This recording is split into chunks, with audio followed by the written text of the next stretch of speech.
Hey, it's Joy here. Today I'm going to be talking about my experience being kicked from a Discord server. Hope you enjoy. So earlier this year I was invited to a Discord server that was for trans people who are also in the furry community.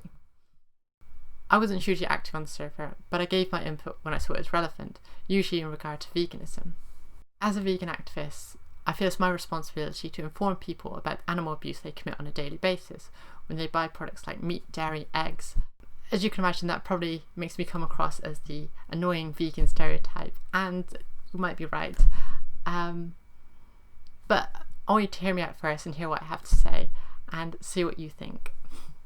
I think most people are against animal abuse. I feel like I can pretty safely say that. But people buy animal products like meat, dairy and eggs on a daily basis, which contradicts this belief. However, I think when people buy these products, they buy them through ignorance. They don't realise the process of what's happened, and they don't realise the animal abuse that's happened in order to get those products onto their plates. I think by educating people and showing that what they're paying for is animal abuse, hopefully they will see that it doesn't align with their beliefs and they'll change their behaviours. However, I got to admit I'm not naive enough to think that people will just change on the spot once finding this out. I've studied the history of science, and I know even in the sciences, people just stick to the status quo even when presented with overwhelming evidence. It can take a lot for people to actually commit to change.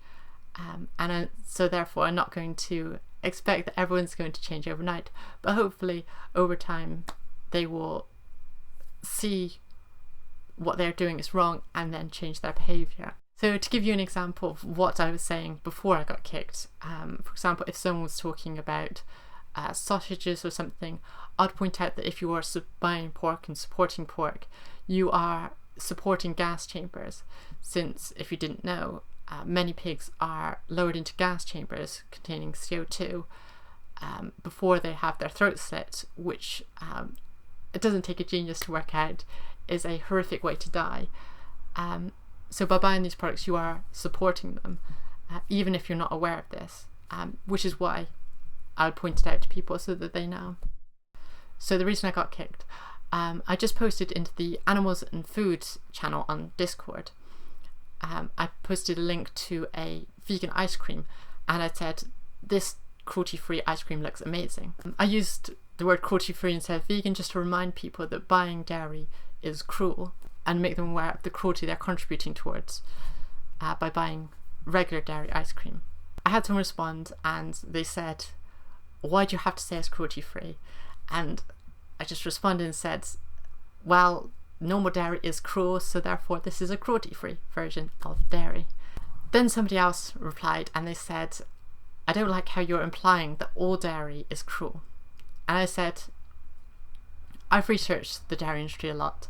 I've never seen dairy production where it's not cruel to the animal. If you know of any cruelty-free dairy, please let me know because I'd love to research it. And as you can imagine, they didn't reply to that. They haven't had no examples because the process of dairy is cruel. Then someone said that me saying that dairy is cruel was just my belief. So I responded and I said, well, this is what happens in the dairy industry. So first, the cows are sexually assaulted. So the female cows will have to be impregnated. Sometimes this is done by forcing a bull into an enclosure with the female cow. As you can imagine, there's no escape for the female cow. There's no option for her not to be assaulted by the bull. So the bull will force himself onto her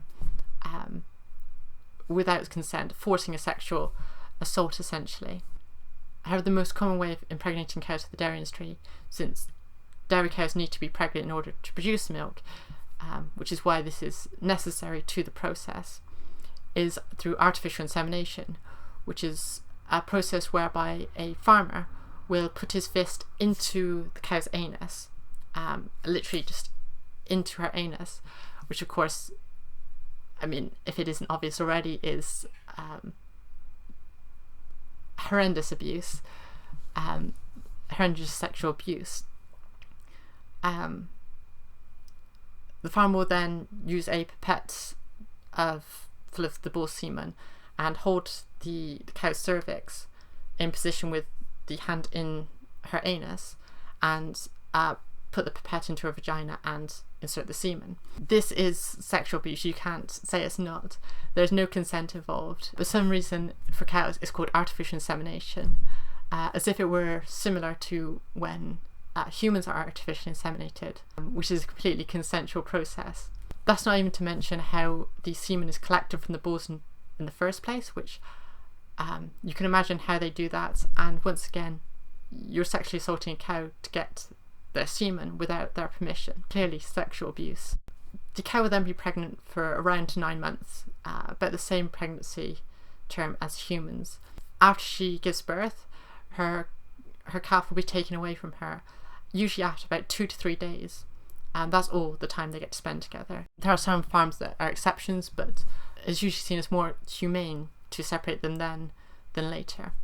If the calf is a male, they'll usually be either slaughtered on site because they're seen as waste. Because dairy calves don't grow as big as cows for beef, they're seen as a waste, so they're slaughtered on site, or grown for a few weeks or a month to be veal, or in the very rare circumstances they will be raised for beef. But any of these options, the calf will be exploited and killed at some point. If the calf is a female, she'll be raised to be another dairy cow like her mother, where she'll be once again sexually assaulted and impregnated for the process of the dairy to continue, for her to have children, have them stolen, and so on. So this impregnation and child stealing will happen every single year until the cow's milk production declines, because then the cow isn't profitable for the farmers. This is usually when they're 5 years old, which is only a fraction of a cow's natural lifespan, which is usually about 20 years. Because the cow's production has declined, she'll be sent to slaughter. Her flesh will be used as second-grade meat for like hamburgers or dog food. So I explained this in a little bit less detail in my response and said, this is what happens in the dairy industry. This happens on all dairy farms. This is the process. This is cruel. You can't deny that this is cruel. Therefore, yes, all dairy is cruel. Just accept it. If you think that perhaps I'm exaggerating this process, please feel free to look in the description below, where I've left some resources on the process that I've just discussed. If you're in the UK, I recommend you watch Land of Hope and Glory, which is relevant to UK farms.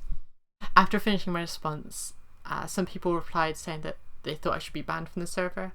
Others said that I was just simply forcing my beliefs on people.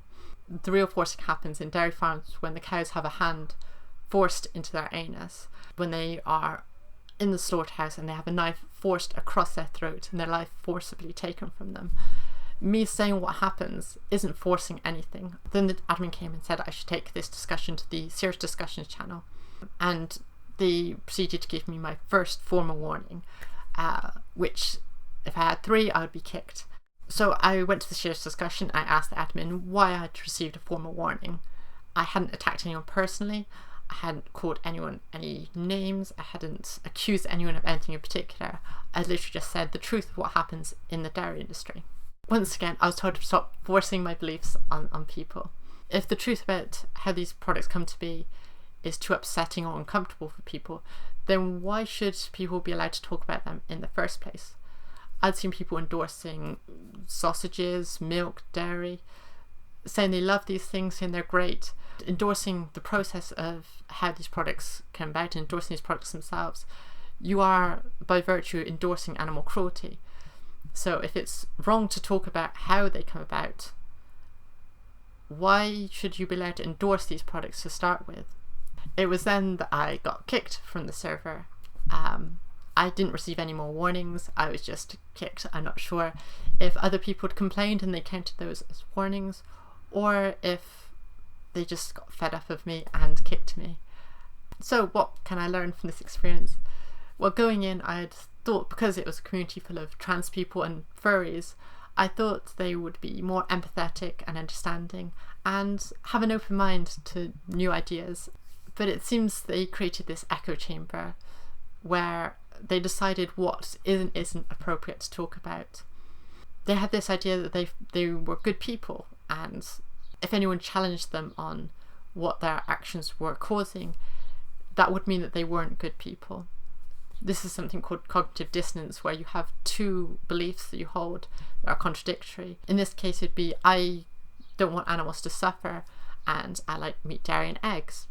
Meat, dairy and eggs cause animals to suffer. So being told about that is highlighting this contradiction in beliefs. And for them, it was easier to censor me and get rid of me rather than it was easier to censor me and get rid of me than critically engage with the conversation and address their own behaviours. I'm not completely against censorship, which I know some people are completely against censorship, but I believe in things like, for example, deplatforming transphobic people and other people who argue against the rights of minorities. I don't think it's helpful when someone is trying to discriminate against others for no good reason. However, talking about animal rights isn't trying to take away anyone's rights, it's just giving it to those who are most oppressed in society. There's no other group that is oppressed as much as animals. No other group has legalised ways in which they can be exploited and killed for something as trivial as food. I want to point out that it's not a necessity that they're killed. We can eat food that isn't animals and their products. We can eat plants and mushrooms. We don't have to eat animals and their byproducts. So killing them is unnecessary. Thank you so much for making it this far. I hope you've had an open mind and considered everything I've said. If you disagree with me or you have any other thoughts, please leave them in the comments below. Yeah. Thank you so much for joining me. I hope you will have a bodacious day. Peace. So I hope you enjoyed that video. I had fun making it. Hopefully it turns out better than my first video, but I guess we'll see. I hope I haven't scared you off with my crazy veganism, and I look forward to the next video. See you then.